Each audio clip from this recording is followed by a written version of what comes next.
সারা দেশে বিশ্ববিদ্যালয় খোলার প্রস্তুতি। ২৭ সেপ্টেম্বরের পর সিদ্ধান্ত নিজ নিজ সিন্ডিকেটে, হলে থাকছে না গণরূপ।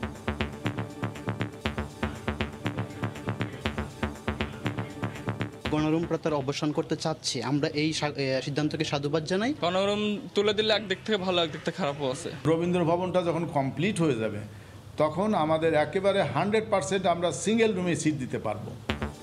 শিক্ষামন্ত্রীর স্কুল পরিদর্শনে নেতাকর্মীদের ভিড়, উধাও স্বাস্থ্যবিধি। শিক্ষামন্ত্রীর সাথে আমাদের খুব খুশি লাগতেছে। স্বাস্থ্যবিধি একটু সমস্যা হয়েছে, বাইরের ছেলেপেলেরা আইসা চিল্লাচিল্লি করছে। নেতাকর্মী সেখানে আসে, তারা এখানে ভিড় করে। অভিভাবকরা একটু বাইরে ভিড় করছেন, সেখানে খুব বেশি স্বাস্থ্যবিধি তারা মানছেন এমনটাও মনে হচ্ছে না। দেখছিলেন প্রধান শিরোনাম, দুপুরের সময়ের সঙ্গে আছি আমি নাবিলা সোহার। আর অন্যান্য শীর্ষ সংবাদ। আগের শর্ত বহাল রেখে বেগম জিয়ার সাজা স্থগিতের মেয়াদ বাড়ল আরও ৬ মাস। নাশকতা মামলায় মির্জা ফখরুল সহ ৩৯ জন আদালতে, পরবর্তী শুনানি ২১ নভেম্বর। কাল নিউ ইয়র্কে পৌঁছাবেন প্রধানমন্ত্রী শেখ হাসিনা, স্বাগত জানাতে প্রস্তুত আওয়ামী লীগের নেতারা। জাতিসংঘে প্রধানমন্ত্রীর কর্মসূচি চূড়ান্ত। সারা দেশে ছড়িয়ে পড়েছে নকল ওষুধ, ধরতে পারছে না ফার্মেসির দোকান থেকে সাধারণ ভোক্তাও। সক্রিয় মিডফোর্ড কেন্দ্রিক চক্র, গ্রেফতার ৩, ওষুধ জব্দ। লিখিত পরীক্ষায় ফেল, ভাইভাতেও অনুপস্থিত, তারপরও ১০৮টি পদে নিয়োগের সুপারিশ ত্রাণ ও দুর্যোগ মন্ত্রণালয়ের। সাফাই গাইলেন পরিচালক।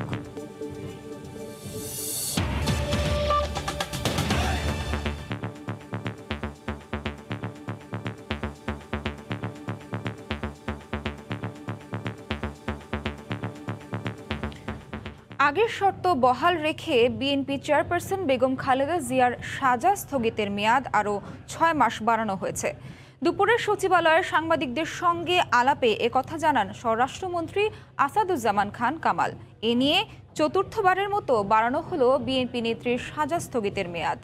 সম্প্রতি বেগম জিয়ার স্থায়ী মুক্তি চেয়ে পরিবারের পক্ষ থেকে আবেদন করা হয় স্বরাষ্ট্র মন্ত্রণালয়ে। সেখান থেকে মতামত নিয়ে তা পাঠায় আইন মন্ত্রণালয়। তাদের মতামতের প্রেক্ষিতে আজ সাজা স্থগিতের বিষয়টি নিশ্চিত করেন। তবে এর আগে আইনমন্ত্রী জানিয়েছিলেন, বেগম জিয়া পুনরায় কারাগারে গিয়ে আবেদন করলে স্থায়ী মুক্তির বিষয়টি আদালত বিবেচনায় নিতে পারেন। তবে আইনমন্ত্রীর এই বক্তব্যের সঙ্গে দ্বিমত করে আসছেন বেগম জিয়ার আইনজীবীরা।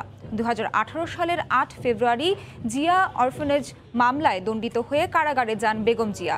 এরপর জিয়া চ্যারিটেবল ট্রাস্ট মামলায় দণ্ডিত হন তিনি। তবে গেল বছরের ২৫শে মার্চ সরকারের নির্বাহী আদেশে সাজা হলে বাসায় অবস্থান করছেন বেগম খালেদা জিয়া। একই শর্তে চতুর্থবারের মতন তার যে সাজা চলছিল, কারাগার সাজা ভোগ করছিলেন, সেটা স্থগিত রেখে প্রথম ৬ মাস তাকে চিকিৎসার জন্য, তার নিজ বাসায় থেকে চিকিৎসার জন্য যে সুবিধাটি দেওয়া হয়েছিল, সেই সুবিধাটি আবারও এইবার চতুর্থবারের মতন দেওয়া হলো। তিনি নিজ বাসায় থেকে তার চিকিৎসা সেবা যা তিনি যেভাবে চিকিৎসা নিতে চান সেইভাবে চিকিৎসা নেবেন। তবে তিনি দেশের বাইরে যেতে পারবেন না। এই বিষয়ে বিস্তারিত জানাতে সচিবালয়ে আছেন রিপোর্টার প্রসূন আশিস। সরাসরি যুক্ত হচ্ছি তার সাথে। প্রসূন, সোহার, আপনি জানেন যে দুর্নীতির ২ মামলায় সাজাপ্রাপ্ত বিএনপি চেয়ারপারসন বেগম খালেদা জিয়া কিন্তু সাজাটি মানবিক কারণেই তার সাজাটি মওকুফ করার কারণে তিনি এখন বাসায় অবস্থান করছেন। মূলত এই ৩ দফায় তার সাজা স্থগিত করা হয়েছে। সাজা স্থগিত করার পরে প্রতিবারেই কিন্তু তার পরিবার থেকে আবেদন করা হয় তার সাজা মওকুফ করার জন্য এবং তার মামলা থেকে তাকে মুক্তি দেওয়ার জন্য। এই সম্প্রতিও কিন্তু তার পরিবারের পক্ষ থেকে একটি আবেদন জানানো হয়েছে স্বরাষ্ট্র মন্ত্রণালয়ে সাজা মওকুফের জন্য এবং তাকে মুক্তি দেওয়ার জন্য। মূলত স্বরাষ্ট্রমন্ত্রী আজকে যেটি জানালেন, তার এই আবেদনের বিষয়টি যাচাই বাছাই করে তার এই সাজা তার যে সাজাটি চলছে, তার যে সাজা স্থগিত চলছে, এই স্থগিতের মেয়াদটি চতুর্থবারের মতো আরও 6 মাস বাড়ানো হয়েছে। তবে তাকে পুরোপুরি মুক্তির বিষয়টি সেদিন আদালতের এখতিয়ার বলেই স্বরাষ্ট্রমন্ত্রী জানিয়েছেন। তাকে প্রশ্ন করা হয়েছিল যে তার পরিবারের পক্ষ থেকে যে আবেদনটি, সেই আবেদনটি পরবর্তীতে এটি বিবেচনা করা হবে কিনা। তো স্বরাষ্ট্রমন্ত্রী স্পষ্টই জানিয়ে দিয়েছেন মূলত খালেদা জিয়ার যে মামলার যে বিষয়টি, সেই মামলা অনুযায়ী মূলত তিনি মুক্তি পাওয়ার পুরো এখতিয়ার রয়েছে আদালতের, এটি স্বরাষ্ট্র মন্ত্রণালয়ের এখতিয়ার না।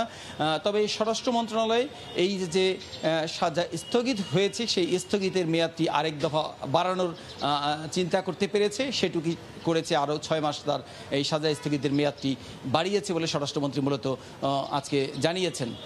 মূলত এটিই ছিল খালেদা জিয়ার প্রসঙ্গ। এবং খালেদা জিয়ার এই প্রসঙ্গের বাইরেও স্বরাষ্ট্রমন্ত্রী আরেকটি বিষয় নিয়ে কথা বলেছেন আজকে, সেটি হলো যে এই যে ই ভ্যালি এবং ই অরেঞ্জ নামে কিছু প্রতিষ্ঠান রয়েছে, সেখানে যারা ক্রেতারা যারা বিনিয়োগ করছেন তাদের ব্যাপারে তিনি সতর্ক করে দিয়েছেন যে এসব জায়গায় বুঝে শুনে বিনিয়োগ করতে হবে এবং তারা জনগণকে বা ক্রেতাদেরকে যেসব প্রতিশ্রুতি দিয়েছেন, সেই সব প্রতিশ্রুতি যদি রক্ষা না করে তাহলে তাদের বিরুদ্ধে আইনগত ব্যবস্থা নেওয়া হবে। মূলত এই ছিল স্বরাষ্ট্রমন্ত্রীর আজকের এই ব্রিফিংয়ের বিষয় সচিবালয় থেকে। সোহান। সচিবালয় থেকে এতক্ষণ আমাদের সঙ্গে সরাসরি যুক্ত ছিলেন রিপোর্টার প্রসূন আশিস। এদিকে আবারও পিছিয়েছে বড়পুকুরিয়া কয়লা খনি দুর্নীতি মামলায় অভিযোগ গঠনের শুনানি। মামলার আসামি বেগম জিয়া অনুপস্থিত থাকায় তার আইনজীবীর তারিখ নির্ধারণের আবেদনের পরিপ্রেক্ষিতে 31 অক্টোবর পরবর্তী দিন ধার্য করেন আদালত। এদিকে পল্টন থানার নাশকতার মামলায় বিএনপি মহাসচিব সহ 39 জন নেতাকর্মীর বিরুদ্ধে অভিযোগ গঠনের শুনানি 21 নভেম্বর ধার্য করেছেন আদালত। দিনাজপুরের বড়পুকুরিয়া কয়লা খনি থেকে কয়লা উত্তোলন ব্যবস্থাপনা ও রক্ষণাবেক্ষণে ঠিকাদার নিয়োগে অনিয়ম এবং রাষ্ট্রের 158 কোটি 71 লাখ টাকা ক্ষতি ও আত্মসাতের অভিযোগে 2008 সালে শাহবাগ থানায় মামলা দায়ের করা হয়। আসামি করা হয় সাবেক প্রধানমন্ত্রী বেগম খালেদা জিয়া সহ আরও 13 জনের বিরুদ্ধে। এর মধ্যে 6 জন মারা যাওয়ায় আসামির সংখ্যা এখন 7 জন। পূর্ব নির্ধারিত তারিখ অনুযায়ী কেরানীগঞ্জে অস্থায়ী বিশেষ জজ আদালতে অভিযোগ গঠনের শুনানির দিন ছিল রোববার। দুর্নীতির অন্য 2 মামলায় দণ্ডপ্রাপ্ত বেগম জিয়া এই শুনানিতে উপস্থিত হতে না পারায় আসামি পক্ষের আইনজীবীর আবেদনে পরবর্তী তারিখ নির্ধারণ করেন আদালত। আমাদের এই মামলায় 2 জন আসামি, একজন ইতিমধ্যে ইন্তেকাল করেছেন আর একজন জেল হাজতে আছেন। এই 2 জন না হলে অভিযোগ গঠন শুনানি অনুষ্ঠান সম্ভব হয় না। সে কারণে আজকে মির্জা ফখরুল ইসলাম আলমগীর সাহেবের যে মামলায় তিনি এসেছিলেন হাজিরা দিতে, সেই মামলার চার্জ গঠন শুনানি অনুষ্ঠিত হতে পারে নাই। এদিকে নির্বাচন পরবর্তী সহিংসতা, ভাঙচুর, অগ্নিসংযোগ ও নাশকতার অভিযোগে বিএনপি মহাসচিব সহ 39 জনের বিরুদ্ধে রাজধানীর পল্টন থানায় দায়ের করা মামলার অভিযোগ গঠনের শুনানিও পিছিয়েছেন আদালত। আগামী 21 নভেম্বর শুনানির পরবর্তী দিন নির্ধারণ করেন অতিরিক্ত মহানগর দায়রা জজ আদালত। যার উপরে বেসিস করে এই মামলার উৎপত্তি হয়েছে, আমরা আদালতে দরখাস্ত করে বলেছি সেই সকল জব্দকৃত মালামাল আমাদেরকে কপি সরবরাহ করা হোক। ম্যাডাম খালেদা জিয়া আসতে পারেন নাই, যতদিন পর্যন্ত আমরা ওই কাগজ না পাচ্ছি এবং কাগজ পর্যালোচনা না করতে পারছি, সেই জন্য 2015 সালে দায়ের করা নাশকতার এই মামলায় আসামি করা হয় মির্জা ফখরুল ইসলাম সহ 42 জন আসামিকে। পরবর্তীতে এই মামলার আসামি তানভীর আদিল বাবু ও শফিউল বাড়ি বাবু সহ 3 জন মারা যায়। অভিযোগ গঠন হলে এই মামলায় মির্জা ফখরুল সহ 39 জন নেতাকর্মীর আনুষ্ঠানিক বিচার শুরু হবে। আহমেদ সালাহিন, সময় সংবাদ, ঢাকা। কাল যুক্তরাষ্ট্রের নিউ ইয়র্কে পৌঁছাবেন প্রধানমন্ত্রী শেখ হাসিনা। জাতিসংঘ সাধারণ পরিষদের 76তম অধিবেশনে যোগ দিতে পথে ফিনল্যান্ডে যাত্রা বিরতিতে আছেন তিনি। সেখানে 2 দিনের ব্যক্তিগত সফর শেষে রোববার স্থানীয় সময় বিকেল 4টায় হেলসিঙ্কি ভান্টা বিমানবন্দর থেকে নিউ ইয়র্কের উদ্দেশ্যে রওনা হবেন প্রধানমন্ত্রী। এদিকে শেখ হাসিনাকে স্বাগত জানাতে প্রস্তুত আওয়ামী লীগের নেতাকর্মীরা। নিউ ইয়র্ক থেকে হাসানুজ্জামান সাকির রিপোর্ট। নিউ ইয়র্কের পথে প্রধানমন্ত্রী শেখ হাসিনা। যুক্তরাষ্ট্রের স্থানীয় সময়ে রোববার সন্ধ্যা 6টায় বাংলাদেশ বিমানের একটি চার্টার্ড ফ্লাইটে জন এফ কেনেডি আন্তর্জাতিক বিমানবন্দরে পৌঁছাবেন তিনি। প্রধানমন্ত্রীকে স্বাগত জানাতে সব প্রস্তুতি নিয়েছে যুক্তরাষ্ট্র আওয়ামী লীগ। দলটির বিভিন্ন অঙ্গ ও সহযোগী সংগঠনের নেতাকর্মীরা প্রতিদিন সভা সমাবেশ মিছিল করছেন নিউ ইয়র্কে। সবার মাঝেই এখন উৎসব আমেজ। আমাদের মাননীয় প্রধানমন্ত্রী জননেত্রী শেখ হাসিনা যুক্তরাষ্ট্র আগমন উপলক্ষে আমরা আনন্দ সমাবেশ করছি। সকল পর্যায়ের নেতাকর্মীরা জ্যাকসন হাইট বাংলাদেশের অধ্যুষিত এলাকায় আমরা রাতভর এই গত 1 মাস ধরেই আমরা আনন্দ উল্লাস করছি। এদিকে জাতিসংঘে ও সাইড লাইনে প্রধানমন্ত্রীর বিভিন্ন কর্মসূচি চূড়ান্ত করেছে বাংলাদেশ মিশন ও দূতাবাস। আগামী 21 সেপ্টেম্বর সাধারণ পরিষদের ৭৬তম অধিবেশনের মূল পর্ব রাষ্ট্র ও সরকার প্রধানদের বিতর্কে অংশ নেবেন শেখ হাসিনা। জাতিসংঘে অন্তত 4টি অনুষ্ঠানে অংশ নেবেন প্রধানমন্ত্রী শেখ হাসিনা। আর এখানেই বরাবরের মতো তিনি বাংলায় ভাষণ দেবেন 24 সেপ্টেম্বর। এখন প্রধানমন্ত্রীর আগমনের অপেক্ষায় দলীয় নেতাকর্মী এবং প্রবাসী বাংলাদেশিরা। হাসানুজ্জামান সাকি, সময় সংবাদ, জাতিসংঘ সদর দপ্তর, নিউ ইয়র্ক। দীর্ঘ সময় পর সারা দেশে বিশ্ববিদ্যালয় খোলার প্রস্তুতি চলছে জোরে সোরে। 1 ডোজ টিকা দেওয়ার শর্তে আগামী 5 অক্টোবর হল খুলতে সব প্রস্তুতি নিয়েছে ঢাকা বিশ্ববিদ্যালয় কর্তৃপক্ষ। তবে থাকছে না গণরুম।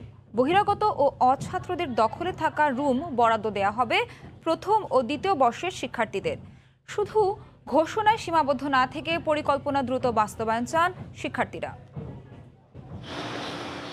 ধারণ ক্ষমতার কয়েকগুণ বেশি শিক্ষার্থী গাদাগাদি করে একসঙ্গে যে কক্ষে থাকেন বিশ্ববিদ্যালয় শিক্ষার্থীদের কাছে সেটাই গণরুম নামে পরিচিত, যেখানে পড়াশোনার পরিবেশ তো দূরের কথা, মাথা গোজার একটু ঠাঁই পেতেই রীতিমতো যুদ্ধ করতে হয়। এবার এই সংস্কৃতি থেকে বের হয়ে আসার সিদ্ধান্ত নিয়েছে ঢাকা বিশ্ববিদ্যালয়।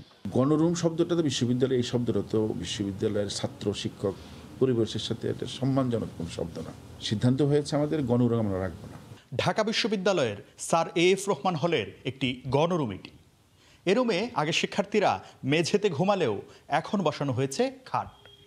আর আগে 30 থেকে 40 জন শিক্ষার্থী এ রুমে থাকলেও এখন থাকবেন মাত্র 8 জন। সব হলের প্রবেশ পথে বসানো হয়েছে হাত ধোয়ার বেসিন। শিক্ষার্থীদের যেন মেঝেতে ঘুমাতে না হয় সেজন্য তৈরি করা হচ্ছে খাট। রিডিং রুম ও ডাইনিং রুম থেকে শুরু করে সব কিছু সাজানো হচ্ছে নতুন সাজে। হল প্রভোস্টরা বলছেন ধাপে ধাপে গণরুম মুক্ত হবে ঢাকা বিশ্ববিদ্যালয়। 5 তারিখে যখন আসবে সেই দিনই যে গণরুম উঠাই দেওয়া যাবে এটা অবাস্তব কথা, কারণ তাদের জিনিসপত্র তো ওখানে রয়েই গেছে। আসলে পরে তাদেরকে শিফট করে দেওয়া হবে। ঘোষণা সীমাবদ্ধ না রেখে সিদ্ধান্তের দ্রুত বাস্তবায়ন চান শিক্ষার্থীরা। এই যে গণরুম প্রথার অবসান করতে চাচ্ছে, আমরা এই সিদ্ধান্তকে সাধুবাদ জানাই। যদি ইমপ্লিমেন্ট না করতে পারে তাহলে যেন ফার্স্ট ইয়ার আর সেকেন্ড ইয়ার যারা থাকে তারা যদি গণরুম না থাকে তারা হচ্ছে কিন্তু ঢাকা শহরে থাকার ব্যবস্থা নেই। হল অছাত্র ও বহিরাগত মুক্ত করতে ব্যবস্থা নেওয়া হচ্ছে বলে জানায় বিশ্ববিদ্যালয় প্রশাসন। বহিরাগত একটা ছেলে বৈধ রুমে থাকে, সে যদি আমাদের অবহিত না করে আমাদের পক্ষে কিন্তু বের করে করে ব্যবস্থা নিতে নিতে দেরি হয়ে যায়। এটা একটা, অর্থাৎ আমাদের শিক্ষার্থীরা বরাদ্দ পেলে সেই রুমে চলে যাবে, সেই রুমে তার ওঠার ব্যাপারে তার কোনো সহজতা লাগে সংশ্লিষ্ট হল প্রশাসন সেটি করবে। আগামী 5 অক্টোবর থেকে শুধু স্নাতক চতুর্থ বর্ষ এবং মাস্টার্সের শিক্ষার্থীদের জন্য খুলছে ঢাকা বিশ্ববিদ্যালয়ের আবাসিক হল। শাকির আহমেদ, সময় সংবাদ, ঢাকা। সারা দেশে বিশ্ববিদ্যালয় খোলার প্রস্তুতির খবর জানাতে ঢাকা বিশ্ববিদ্যালয়ে আছেন সহকর্মী শাকির আহমেদ এবং রাজশাহী বিশ্ববিদ্যালয়ে আছেন আরেক সহকর্মী সাইফুর রহমান রকি। সরাসরি শুরুতেই যাচ্ছি শাকিরের কাছে। শাকির, সোহার, আপনি জানেন যে আগামী 5 অক্টোবর থেকে ঢাকা বিশ্ববিদ্যালয়ে যারা চতুর্থ বর্ষ এবং মাস্টার্সের শিক্ষার্থী রয়েছেন তাদের জন্য আবাসিক হলগুলো খুলে দেওয়ার সিদ্ধান্ত গ্রহণ করেছে বিশ্ববিদ্যালয় প্রশাসন। এরই ধারাবাহিকতায় কিন্তু ইতোমধ্যে সব ধরনের প্রস্তুতিও সম্পন্ন করেছে বলা চলে। শেষ পর্যায়ে আছে ঢাকা বিশ্ববিদ্যালয় প্রশাসন। আমি যদি আপনাকে দেখাতে চাই, এটি ঢাকা বিশ্ববিদ্যালয়ের স্যার এএফ রহমান হলের অবস্থা। অর্থাৎ এএফ রহমান হলের ঢোকার যে জায়গাটি রয়েছে সেই গেটের মধ্যেই কিন্তু বসানো হয়েছে বেশ কয়েকটি বেসিন, যেখানে শিক্ষার্থীরা হাত ধুয়ে অর্থাৎ হাত স্যানিটাইজ করে তারা হলে প্রবেশ করবেন। পাশাপাশি হলের ভিতরেও সংস্কারের মাধ্যমে আমূল পরিবর্তন আনতে চাইছে বিশ্ববিদ্যালয় প্রশাসন। সেই ক্ষেত্রে ঢাকা বিশ্ববিদ্যালয় আবাসন সংকট যে রুমটিকে কেন্দ্র করে গড়ে ওঠে মূলত সেই গণরুম সংস্কৃতি থেকে বের হয়ে আসার জন্য কিন্তু ঢাকা বিশ্ববিদ্যালয় ইতোমধ্যে সিদ্ধান্ত নিয়েছে। সেই ক্ষেত্রে গণরুমগুলোকে নতুনভাবে সাজানোরও কিন্তু পরিকল্পনা রয়েছে। আমরা আপনাদেরকে দেখাতে যাচ্ছি যে ঢাকা বিশ্ববিদ্যালয় বিশ্ববিদ্যালয়ের এই হলে কিন্তু ধোয়া মোছার কাজও চলছে। আপনি দেখতে পাচ্ছেন যে ইতিমধ্যেই পানি দিয়ে হলগুলোকে ধুয়ে দেওয়া হচ্ছে, পাশাপাশি এখানে নানা ধরনের জীবাণুনাশক স্প্রে করা হচ্ছে। পাশাপাশি এই হলের যে গণরুমগুলো ছিল সেই গণরুমগুলোতে কিন্তু ইতিমধ্যেই খাট বসানো হয়েছে। আপনাকে যদি আমি একটি গণরুম দেখাতে যাই, যে এটি 103 নম্বর রুম স্যার এফ রহমান হলের, এখানে কিন্তু গাদাগাদি করে 30 থেকে 40 জন শিক্ষার্থী থাকতেন। ঠিক এই রুমটিকেই কিন্তু ধোয়া মোছা শেষে এখানে খাট বসানো হয়েছে। এখানে 8 জন শিক্ষার্থী তাদের যে সামাজিক দূরত্ব যেটির কথা বলা হয়েছে, পাশাপাশি সুন্দর পরিবেশ সেটি বজায় রেখে তারা কিন্তু এখানে থাকবেন। এটি একটি হলের অবস্থা। অন্যান্য হলগুলোকেও কিন্তু ঠিক একইভাবে প্রস্তুত করা হচ্ছে শিক্ষার্থীদের জন্য। অর্থাৎ আগামী 5 অক্টোবর মাস্টার্স এবং চতুর্থ বর্ষের শিক্ষার্থীরা যখন আসবেন, তারা যেন একটি সুন্দর আবাসন ব্যবস্থায় থাকতে পারেন এবং স্বাস্থ্যসম্মত পরিবেশে, অর্থাৎ সামাজিক দূরত্ব থেকে শুরু করে যে ধরনের স্বাস্থ্য বিধি দেওয়া হয়েছে সেই বিধিগুলো যেন তারা মেনে থাকতে পারেন, সেই বিষয়টি নিশ্চিত করার জন্য বিশ্ববিদ্যালয় প্রশাসন কাজ করছে। আপনি জানেন শুধু ঢাকা বিশ্ববিদ্যালয় নয়, দেশের অন্যান্য বিশ্ববিদ্যালয়গুলোও এই মাসের শেষে বা আগামী মাসে খুলছে। সেক্ষেত্রে এই বিষয়ে আরও খবরাখবর জানতে চলে যাচ্ছি। আমাদের সহকর্মী সাইফুর রহমান রকি আছেন রাজশাহী বিশ্ববিদ্যালয়ে, তার কাছে চলে যাচ্ছি। রকি। ধন্যবাদ। করোনার কারণে প্রায় 1.5 বছর বন্ধ থাকার পর আবারও খোলার যে প্রস্তুতি সেটি শুরু করেছে রাজশাহী বিশ্ববিদ্যালয়, তারই অংশ আপনাদের দেখানোর চেষ্টা করব। রাজশাহী বিশ্ববিদ্যালয়ের একটি হল থেকে, মূলত মাদার বক্স হলে আপনারা দেখছেন যে আর কিছুদিন পরে যেহেতু এই বিশ্ববিদ্যালয়ের শিক্ষা কার্যক্রম স্বাভাবিক হতে চলেছে এবং দীর্ঘদিন ধরে বন্ধ থাকার কারণে কিন্তু সেগুলো ব্যবহারের অনুপযোগী হয়ে পড়েছিল। বিশেষ করে আমরা দেখানোর চেষ্টা করছি, এটি কমন রুম, পাশেই কিন্তু আমরা ডাইনিং দেখছি। সেই কমন রুম ডাইনিংগুলো কিন্তু পরিষ্কার পরিচ্ছন্নতার যে কাজগুলো সেগুলো করছেন এবং এখানে কিন্তু মাদারবক্স হলের হল প্রভোস্ট তিনি উপস্থিত হয়ে কিন্তু এই বিষয়গুলো তদারকি করছেন।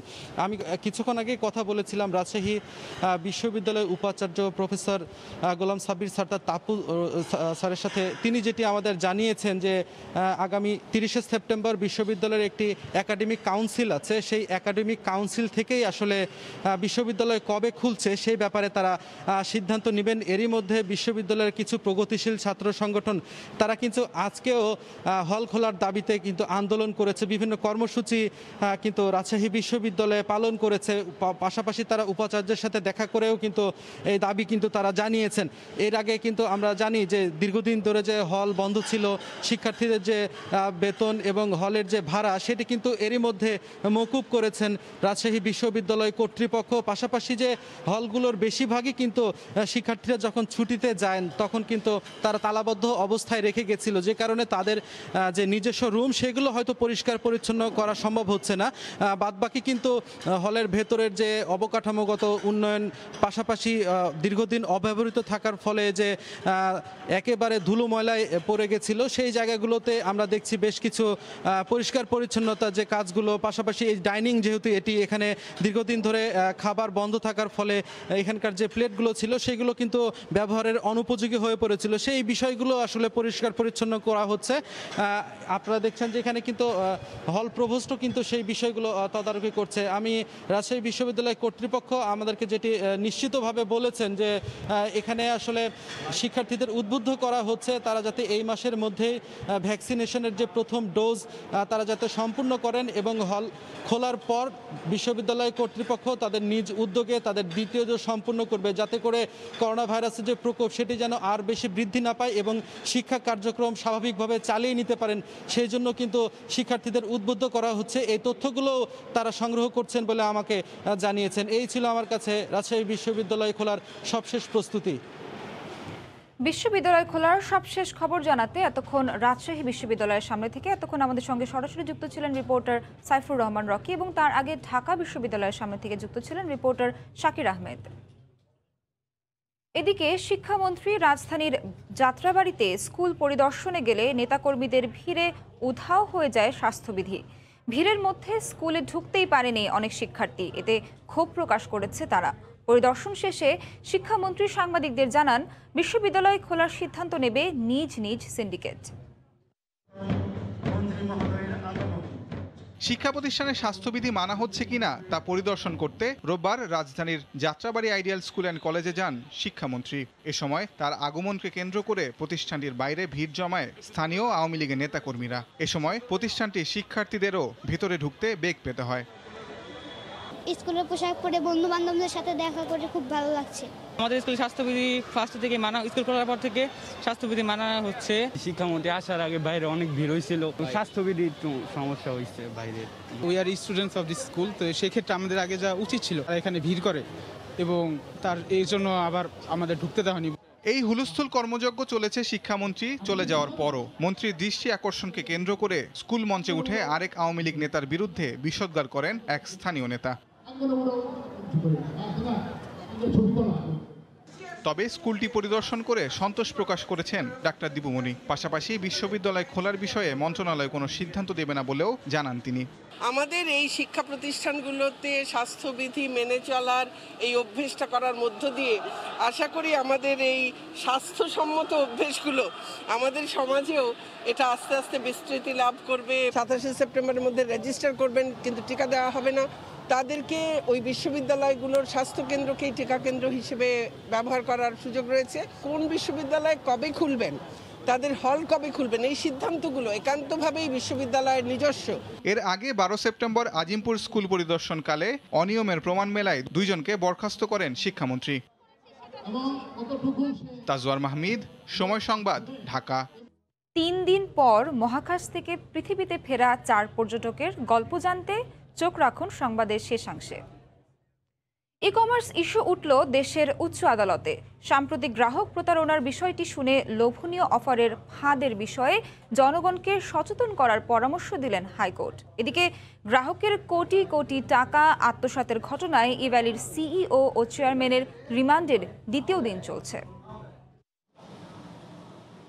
যুবক, ইউনিপে 2, ডেস্টিনি, সবশেষ ইভ্যালি ও ই অরেঞ্জ গ্রাহক ও বিনিয়োগকারীদের ফাঁদে ফেলে প্রায় 12,000 কোটি টাকা হাতিয়ে নিয়েছে।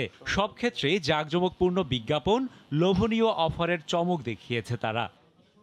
প্রতারণায় জড়িতদের বিরুদ্ধে আইনগত ব্যবস্থা নেওয়া হলেও 1 টাকাও ফেরত পাননি কোনো গ্রাহক। সাম্প্রতিক এমন বিষয় নিয়ে আলোচনা হলো দেশের উচ্চ আদালতে। আদালত জানতে চান কিভাবে চলছে দেশের ই কমার্স খাত।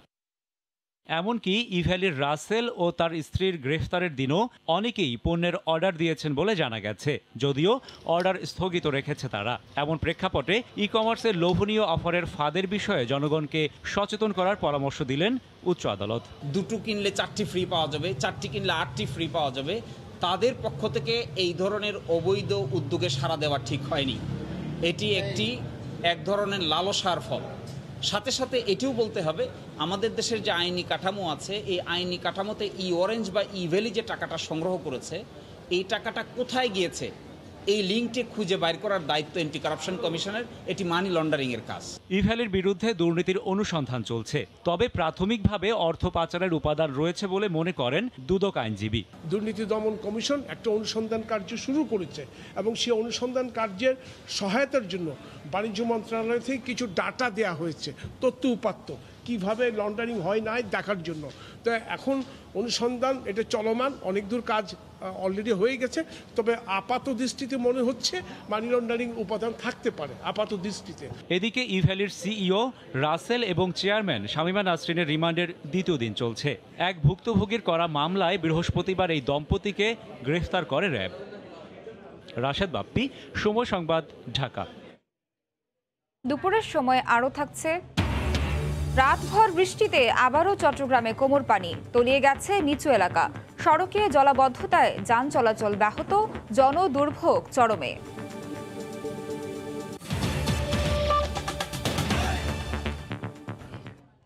অনিয়মের অভিযোগে নিয়োগ কার্যক্রম স্থগিত করেছে ত্রাণ ও দুর্যোগ মন্ত্রণালয়। লিখিত পরীক্ষায় অকৃতকার্য এবং মৌখিক পরীক্ষায় অংশ না নেওয়ার পরও ঘূর্ণিঝড় প্রস্তুতি কর্মসূচির 108টি পদে নিয়োগের সুপারিশ অভিযোগ ওঠে। ভুক্তভোগী পরীক্ষার্থীদের দাবি, মোটা অঙ্কের অর্থের লেনদেনে নিয়োগ দেওয়া হয়েছে অকৃতকার্যদের।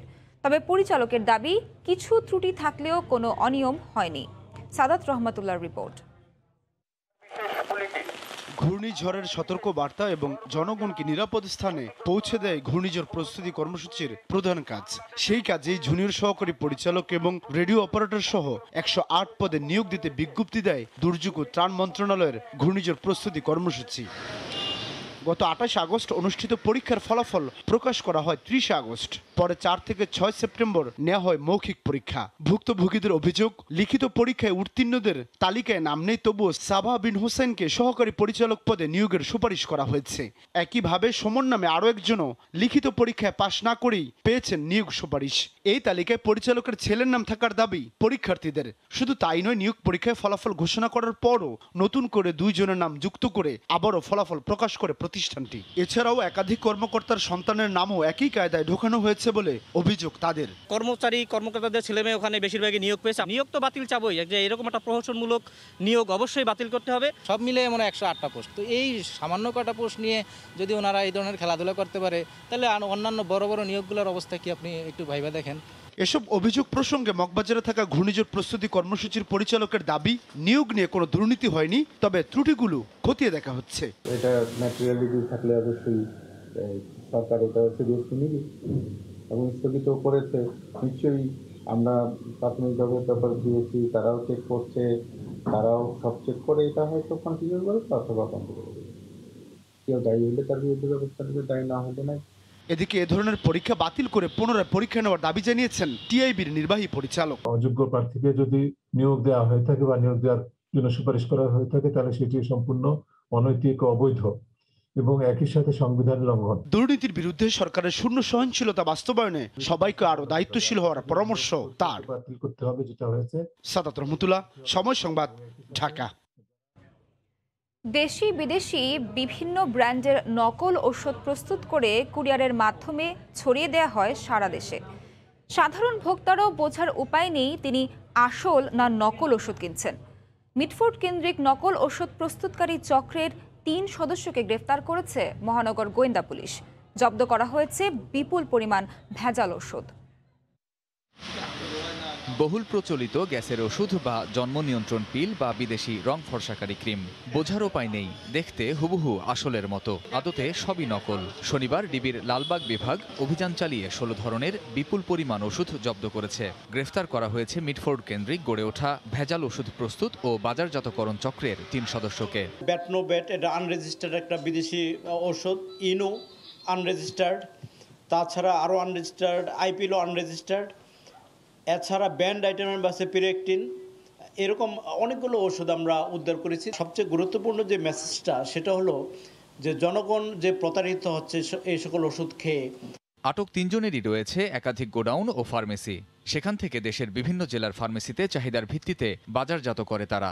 আমাদের একটি স্ট্রং মেসেজ সারা বাংলাদেশব্যাপী আমরা দিয়েছি। ওষুধ, সেখানে ওষুধ বিক্রেতা থেকে শুরু করে ওষুধ যারা উৎপাদন করছে এই ধরনের ভেজাল ওষুধ, নকল ওষুধ এবং ব্যান্ড আইটেম, তাদেরকে আমরা আইনের আওতায় আনছি এবং কঠোরভাবে আইনকে আমরা প্রয়োগ করব। ওষুধ প্রশাসনের দাবি, জনবল সংকটের পরও বিভিন্ন সময় অভিযান পরিচালনা করছেন তারা। তবে বাজারে নকল ওষুধের সরবরাহ কেন বন্ধ হচ্ছে না মেলেনি তার সদুত্তর। Safe medicine is very much important. ঔষধ এফেক্ট করে হচ্ছে লিভারে এবং কিডনিতে, যার কারণে এখন আমাদের দেশে কিডনি রোগের সংখ্যা একটু বাড়ছে। আমাদের জনবল সংকট রয়েছে। আমাদের সর্বমোট জনবল 720 জন, যার মধ্যে আমাদের কর্মরত রয়েছে 370 জন। ফার্মেসি থেকে কেনার সময় ওষুধ প্রশাসনের রেজিস্টার্ড নম্বর দেখে নেওয়ার পরামর্শ পুলিশের। রেজিস্টার্ড নাম্বার থাকে, সেটা দেখার দায়িত্ব কিন্তু জনগণের। কামরুজ্জামান মামুন, সময় সংবাদ, ঢাকা। জলাবদ্ধতা থেকে মুক্তি মিলছে না চট্টগ্রাম নগরবাসীর। রাতভর বৃষ্টিতে আবারও তলিয়ে গেছে নিচু এলাকা। সড়কে পানি জমে থাকায় যান চলাচল ব্যাহত হচ্ছে। এতে অফিসগামী সহ জনদুর্ভোগ চরমে পৌঁছেছে। শনিবার রাত থেকে সকাল পর্যন্ত টানা বৃষ্টিতে বন্দরনগরীর নিচু এলাকায় কোথাও হাঁটু আবার কোথাও কোমর সমান পানিতে তলিয়ে যায়। বৃষ্টি হলেই যেন থমকে যায় জনজীবন। নগরীর মুরাদপুর 2 নম্বর গেট, বহদ্দারহাট, কাপাসগোলা এলাকায় সৃষ্টি হয় জলাবদ্ধতা। নালা নর্দমার আবর্জনার কারণে বৃষ্টি কমলেও বিভিন্ন নিচু এলাকায় জমেই থাকে পানি। এতে অফিসগামী মানুষ ও স্কুল কলেজের শিক্ষার্থীদের চরম বিপাকে পড়তে হয়। জলাবদ্ধতা নিরসনে 5600 কোটি টাকার সিডিএ প্রকল্পের সুফল না পাওয়ায় হতাশ ভুক্তভোগীরা। বৃষ্টির কারণে আমাদের গাছে গুঁতে পড়ে যায়, বহু আহত হয়ে আমরা। সামান্য পরিমাণ বৃষ্টি হলেই এই জলাবদ্ধতা সৃষ্টি হয়। এই জন্য তো মূলত এই নগর কর্তৃপক্ষ যারা তারাই মূলত দায়ী। সামান্য বৃষ্টিতেই সড়কে জলাবদ্ধতার কারণে দুর্ভোগের সীমা থাকে না পরিবহন চালকদেরও। যাত্রী নিয়ে আইসি পানি দেখা পানি গেছে ইঞ্জিন ডুবটা যাত্রী ভিজা যাইতে হইছে। আজীবনে শুধু এই জায়গাটায় শুধু পানি উঠছে, একটু বার বৃষ্টি হলে এই জায়গাটায় পানি উঠে যায়। আসলে আমাদের অফিসের যাতায়াতের জন্য খুবই কষ্টকর। আবহাওয়া অফিসের তথ্য মতে সবশেষ 24 ঘন্টায় সকাল 9টা পর্যন্ত 129 মিলিমিটার বৃষ্টিপাত রেকর্ড করা হয়েছে। সামান্য কিংবা মুষলধারে বৃষ্টি হলেই বন্দরনগরী পানির নিচে তলিয়ে যাবে, সেটি যেন এখন অনেকটাই স্বাভাবিক ঘটনা হয়ে দাঁড়িয়েছে। আর কত সময় পার হলে এই অভিশাপ থেকে নগরবাসীর মুক্তি মিলবে, সেটি এখন সবচেয়ে বড় প্রশ্ন। নগরীর মুরাদপুর এলাকা থেকে পার্থপ্রতিম বিশ্বাস, সময় সংবাদ, চট্টগ্রাম। ঝোপঝাড়ে ভরে গেছে রাজধানীর পান্থকুঞ্জ পার্ক, চলছে মাছ চাষ। আধুনিকায়নের লক্ষ্যে 2019 সালের কাজ শুরু হলেও বন্ধ রয়েছে প্রায় 3 বছর। এ বিষয়ে ক্যামেরার সামনে কথা বলতে নারাজ সংশ্লিষ্ট কর্মকর্তা। তবে জানা গেছে পার্কের মধ্যে ঢাকা এলিভেটেড এক্সপ্রেসওয়ের কয়েকটি খুঁটি বসানোর কাজ বাকি রয়েছে বলেই এই স্থবিরতা। নগর পরিকল্পনাবিদরা বলছেন, দুই প্রতিষ্ঠানের সমন্বয়ের অভাবেই সেবাবঞ্চিত নাগরিকরা। কাজল আব্দুল্লাহর রিপোর্ট। রাজধানীর অন্যতম ব্যস্ত এলাকা কারণ বাজার, বাংলা মোটর, হাতিরপুল ও পান্থপথ জোন। জনবহুল এই পরিসরে একটু স্বস্তির জায়গা হিসেবে খ্যাত পান্থকুঞ্জ পার্ক, যেখানে দিনের শুরু ও শেষে অনেকেই করতেন শরীরচর্চা, আর দুপুরে তপ্ত রোদে ক্লান্ত পথচারীর খণ্ডকালীন বিশ্রামের আশ্রয় ছিল এ পার্ক। বছর 3 আগেও খুব ভালো পরিবেশ না থাকলেও উন্মুক্ত ছিল সবার জন্যই। বর্তমানে ঝোপঝাড়ে পার্ক অনেকটাই জঙ্গলের মতো। সংস্কারের লক্ষ্যে নিরাপত্তা বেষ্টনীর জন্য দেয়া টিনের বেড়া ভেঙে পড়েছে, চুরি হয়ে গেছে অনেক জায়গায়। পার্কের ভিতরে কাটা নালায় চলছে মাছ চাষ। এসব অব্যবস্থাপনা নিয়ে দক্ষিণ সিটি কর্পোরেশন জানায়, ঢাকা এলিভেটেড এক্সপ্রেসওয়ের 3টি পিলার বসবে পান্থকুঞ্জ পার্কের মধ্যে, কিন্তু পিলারগুলোর পয়েন্ট না জানতে পারায় উন্নয়ন কাজ স্থগিত রয়েছে। যদিও ক্যামেরায় কথা বলতে নারাজ সংশ্লিষ্ট কর্মকর্তারা। নগর পরিকল্পনাবিদরা বলছেন, বর্জ্য ব্যবস্থাপনা কেন্দ্র, পাবলিক টয়লেট ও বক্স কালভার্টের কেন্দ্রস্থলের জটিলতায় রয়েছে পান্থকুঞ্জ পার্ক। নতুন করে যুক্ত হয়েছে এলিভেটেড এক্সপ্রেসওয়ের সমন্বয়হীনতা। এই মুহূর্তে পান্থকুঞ্জ অপেক্ষমান এলিভেটেড এক্সপ্রেসওয়ের ল্যান্ডিং এখান দিয়ে যাবে, কিন্তু এই সমস্ত পরিকল্পনাগুলো কাগজে কলমে পরিপক্ক হওয়া সত্ত্বেও গণপরিসর নিয়ে আমাদের উন্নাসিকতা, অবহেলা এবং দায়িত্ব কাণ্ডজ্ঞানহীন আচরণের একটি উদাহরণ পান্থকুঞ্জ। এদিকে দীর্ঘদিন পার্কটির অব্যবস্থাপনায় সমস্যা তুলে ধরেন নানা বয়সীরা। খেলতে অনেক অসুবিধা হচ্ছে আমাদের, এখান থেকে দূর দূরান্ত যাইতে পারছি, বাণিজ্য মাঠে যাইতে হইতেছে, কলমের মাঠে যাইতে হইতেছে। আমরা আগে খেলতে আসতাম, এখন আমরা খেলতে পারছি না। পার্কে মানে না আসার মতনই একটা জঙ্গল, আফ্রিকা একটা জঙ্গলের মতন হয়ে রয়েছে। আমাদের এখানে যদি একটু মানুষের হাঁটা চলা বা বিনোদনের যদি ব্যবস্থা অতি দ্রুত সম্ভব করা যায়, তাহলে আমাদের সবার জন্য হয়তো মঙ্গল হবে। 2017 সালে ঢাকা দক্ষিণ সিটির জল সবুজে ঢাকা কর্মসূচির আওতায় উন্নয়ন কাজ চলছিল পান্থকুঞ্জ পার্কের। কাজল আব্দুল্লাহ, সময় সংবাদ, ঢাকা। দেশের পুঁজি বাজারে বিদেশি বিনিয়োগ বাড়াতে এবার সুইজারল্যান্ডের 2টি শহরে রোড শো করছে Bangladesh securities and exchange commission BSEC। সংশ্লিষ্টদের প্রত্যাশা, দেশের পুঁজিবাজার সহ অন্যান্য খাতে এই রোড শো থেকে বিনিয়োগ বাড়বে, যা দেশের অর্থনীতিকে আরও শক্তিশালী করবে। সুইজারল্যান্ডের জুরিক থেকে আরও জানাচ্ছেন লুৎফর রহমান বাবু। পুঁজিবাজারে বিদেশি বিনিয়োগ বাড়াতে এবার সুইজারল্যান্ডের 2টি শহরে রোড শো করছে Bangladesh securities and exchange commission BSEC। দেশটির জুরিক ও জেনেভায় এই 2টি রোড শো অনুষ্ঠিত হবে। সংশ্লিষ্টরা BSECর এই রোড শোগুলিতে সুইজারল্যান্ডের বিভিন্ন প্রাতিষ্ঠানিক, ব্যক্তি বিনিয়োগকারী ও স্টেকহোল্ডারদের কাছে বাংলাদেশের পুঁজিবাজারের সার্বিক চিত্র তুলে ধরবেন। ফাইন্যান্সিয়াল ডিস্ট্রিক্টে প্রচুর বিদেশিদের টাকা থাকে, তারা বিনিয়োগের জায়গা খোঁজে। তো ওরাই আমাদেরকে আমন্ত্রণ জানিয়েছে ওদের হেডকোয়ার্টারে একটা প্রেজেন্টেশন করার জন্য। ওরা ওদের বড় বড় ক্লায়েন্ট, হাই নেটওয়ার্থ ইন্ডিভিজুয়ালস এবং অন্যান্যদের সামনে আমাদের বাংলাদেশকে একটু তুলে ধরতে চায় এবং বাংলাদেশ সামনের দিনগুলো কোথায় যাচ্ছে এটা সবাইকে জানাতে চায়। বিশেষ করে বাংলাদেশের বর্তমান অর্থনৈতিক পরিস্থিতি, বিনিয়োগ সুযোগ সুবিধা ও বিভিন্ন উন্নয়ন কর্মকাণ্ডের চিত্র তুলে ধরবেন তারা। আর সেই সাথে প্রবাসীরা কিভাবে সরাসরি দেশের পুঁজিবাজারে বিনিয়োগ করবেন তার কৌশল ও নিরাপত্তার বিষয়টিও তারা তুলে ধরবেন। পুরো বাংলাদেশের যে ইমেজ ক্রাইসিস, সেটা কিন্তু অলরেডি অনেকটাই আমি বলবো এই যে মেজর সিটিগুলিতে করার কারণে ওখানকার যে NRB এবং যে ফরেন ইনভেস্টররা, তারা কিন্তু এটাকে অনেক পজিটিভ ভাবে নিচ্ছে এবং অলরেডি কিন্তু ছোট ছোট অনেক ইনভেস্টমেন্ট আসছে। এর বাইরেও বিশ্বের আরো বিভিন্ন দেশ ও শহরে এই রোড শো করার তাদের পরিকল্পনা রয়েছে বলে জানা গেছে। সুইজারল্যান্ডের এই দুটি রোড শোতেই ফ্রান্স সহ ইউরোপের অন্যান্য দেশের বসবাসরত প্রবাসী বাংলাদেশি বিনিয়োগকারীরাও অংশগ্রহণ করবেন বলে জানা গেছে। বিএসইসির এই রোড শোগুলো থেকে বাংলাদেশের পুঁজিবাজার তথা অন্যান্য খাতেও বিদেশি বিনিয়োগ আরও বাড়বে, যা দেশের অর্থনীতিকে আরও শক্তিশালী করবে এমন প্রত্যাশাই করছেন সংশ্লিষ্টরা। সুইজারল্যান্ডের জুরিক থেকে মোহাম্মদ লুৎফর রহমান বাবু, সময় সংবাদ।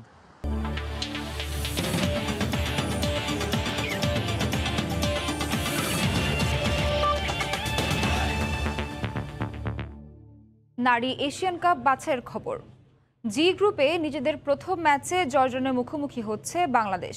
উজবেকিস্তানের তাশখন্দের বুনিয়দকর স্টেডিয়ামে ম্যাচটি শুরু হবে বাংলাদেশ সময় আজ বিকেল 4টায়।